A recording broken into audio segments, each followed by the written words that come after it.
How many of you like to sit in a time machine? Just raise your hands. Excellent, but for a very short while, 3 seconds or so maybe. I want to take you back to 60 and a decade ago, on this piece of land where the world's biggest migration happened.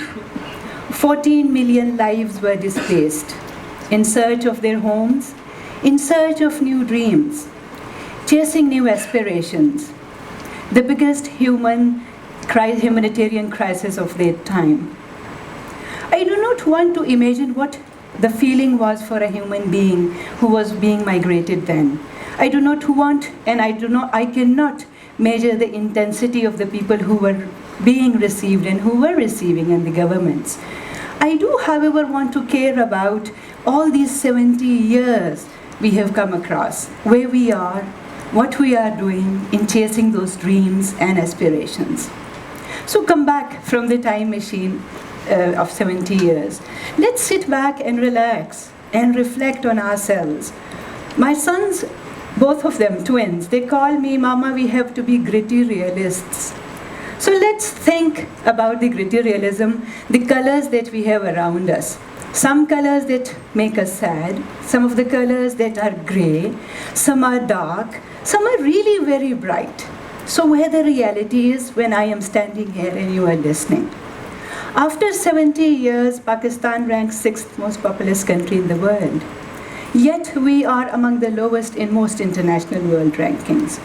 Economic Freedom Index, Human Capital Index, Gender Parity Index, lower than 100, very low in fact. But there are also good things we have to be very proud about. We are the 6th most populous nation when we say, often it's taken as a negative thing. I take it as a very positive thing. How many of you, again, you have to just raise your hands, are under the age of 30? Brilliant, because you represent the youth of Pakistan. You represent 65% of the population. Our average age is 23. India is 24. China is 38. America, again, is 38 and 37. And Europe is 40. So while the world is aging, we have the youngest and largest growing population. What does it mean? It means that we have the huge wealth, the powerhouse within ourselves. What to do with this powerhouse? What to do with it and how to do with it? For me, 2 words. One is knowledge, the other is talent. Why knowledge?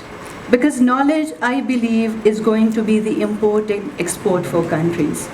Knowledge, economy, and the talent are going to be the most successful commodities. Think of the world coming together, the bigger world as a smaller world. I call it a dangerously connected world, where the role of knowledge is more important than it ever was earlier. Think of crowdsourcing, crowd writing, cross-pollination of knowledges. The talent and knowledge that come across from oceans, and the knowledge from the East and the West marrying across nations, where we do not need visas, where knowledge doesn't actually require passports. It's a global economy around us and we have to capitalize on it. I take a pause here. Again, the sense of greater realism comes here. So what's happening around us? I'm 40 plus. I look younger than actually I am. When I was growing up, there were huge things happening around me. And a girl coming from mountains, actually, I had to see the world from a different lens. Going beyond those mountains, also looking at the oceans and seas and the width and breadth of the world around me. I think 3 things happened around the knowledge. One was the massification of education. Here in Pakistan, huge growth of universities. 70 years ago, we had one university, the Punjab University, in the very city that we are now. Today, we have 180 universities, brilliant universities like this one where we are standing and sitting here. What did massification do to me and to others? While the craze for CSS was happening, my mother and father wanted me to be a doctor. I was less obedient and I chose to be an engineer. Again, engineering was a thing. And many age fellows of mine, including my husband, he did his MBA. And he's a very happy man, and wise also, better than me. What happened during this age was the growth of ICTs and the information technology. So we saw general universities offering engineering programs, engineering universities offering so many management programs and PMPs and others. At the same time, what was happening was many universities were closing departments of history, arts, literature, languages, Punjabi, Pashto, English, just because these departments were not commercial. And it wasn't happening here in Pakistan, it was happening everywhere else in the world. Our dearest friend China, explosion of graduates last year, 3 million graduates and PhD scientists. By the end of this year, China is going to be the producer of the world's largest number of PhD scientists and engineers. How many universities, Western universities, we see coming in Asia and Middle East? Over 162 universities within the region offering different courses, which is great. Yes, university access is important because we live in a country where only 8% of the population goes to university, which is just a small dent in the huge population which we live in. But what we lost, I'll come to the lost parts later, but we lost the actual substance, the depth and the aspects which really create a human being as a holistic person. The second thing, which is happening again and which was again at the boom, was tech disruption is the new normal. As I said, I am 40 plus, and despite being an engineer, my sons call me BI, born before the age of iPad and iPod and all these smartphones. 60 seconds of today, 1 minute is much longer than I had imagined when I was growing up. 900,000 Facebook logins, 3.5 million Google search questions, 16 million text messages, and much more in just 1 minute. A minute that we take it for granted. What's happening with all this tech disruption? Lots of information is being generated. And you see all of us attached with an information generating device of one sort or the other. What to do with this information? If I have to assume, and I do believe that knowledge economy is the thing, and knowledge is everything, how do I find what actually knowledge is when we talk about this all information coming from all different parts of the world in different shapes and forms? The third thing which is happening is modular form, new forms of learning, asynchronous learning. We are aware of MOOCs. You are aware of Coursera, you are aware of Khan Academy, you are aware of all the MOOCs online modular forms. We all are aware of it. Where is it going? Again, I take a pause. This is what was happening when I was growing. This is what's happening when my sons are growing.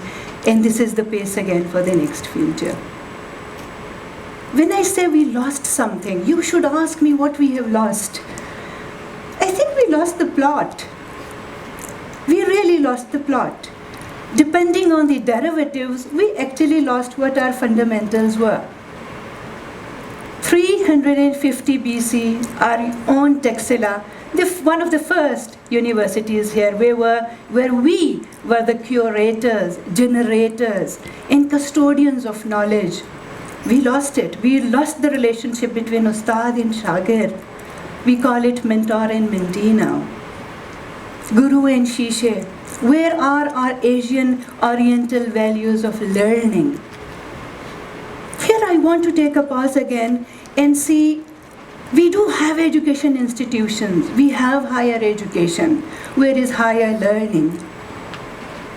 I really am struggling, and I challenge myself always when I look at all these 180 universities, wonderful universities producing brilliant research, to see where our learning is as a nation, and again as a global community. Then again the questions you should ask me, all right Nishat, that's all right. Now tell us what to do, how to come back to those lost things. Three things again, for me, which is not a formula for the centers of higher learning, but what I believe in. The first thing is, I think, the profound understanding of why and how. My colleague just sitting behind here was telling me her daughter is 1.5 years, and somehow the first word she learned was "ye kya hai" or "ye kyun hai." I hope when she grows up she doesn't leave these two questions and she doesn't stop asking these two questions. While we are the generators of knowledge, while we do wonderful things in technology, where global economy and economic growth is very important, human growth too is very imperative. The basis of inquiry, the questions which most often challenge our own instinct of who am I and what is the world around me which I inhabit and inherit in. From the very smallest particle to the vast of galaxies and universe. So the question of how and why. The second question is interpretation. I spoke a very little about information which is being generated every nanosecond and even the smaller unit which I am not aware of what it is. We have to be interpreters. What this data means. What is information? What is meaningful to me? What is meaningful to the rest of the world around me? How do I use it? And how to make sense of it? And most importantly for me, among all this information overload, we have to be the interpreter to understand what noise is, what is not relevant to us. What is it that I should discard and not use it? Again, the role of higher learning comes in here. The third area, again, innovation is great. I love to be innovative. I love seeing all these innovative ideas. What we lost, I think, is combining innovation and interpretation. The wholesome meaning of whys and hows and bringing innovation and interpretation together. So when we were closing all these departments, what we lost? What we forgot maybe was that history teaches us that if anything is constant, that is change. Anthropology tells us that lives, societies have been different elsewhere in time and space. This is a different world, and it is going to be a different world tomorrow and day after. Arts tells us how do we understand whatever happens, where's the abstract values of whatever happens around us. We have to combine innovation and interpretation because we need both. While I say this, I'm not closing, just 2 minutes more. While I say this, I think we haven't lost much. We have so many things to be proud of. We are among the world's fastest growing economies. 8th in the world, and we are among the first fastest growing economy in Muslim world, ahead of Malaysia, Egypt, and Turkey. And the man who coined the word brick and mint predicts that Pakistan is going to be the 18th largest economy in the world in next 35 years. So again, here I take a pause and say, all right, that's brilliant. What we need to do is to bring everything together, technology, economy, economic growth. But we have to tell and we have to understand and we have to assume and we have to make sure that our places of higher learning are the places where we think about much broader questions that build the human perspective, that make us and that make the world around us. So let's work around those places of higher learning. Let's re-examine, rethink, reimagine and recreate a world for next 70 years to be much better, positively better than we are today. Thank you.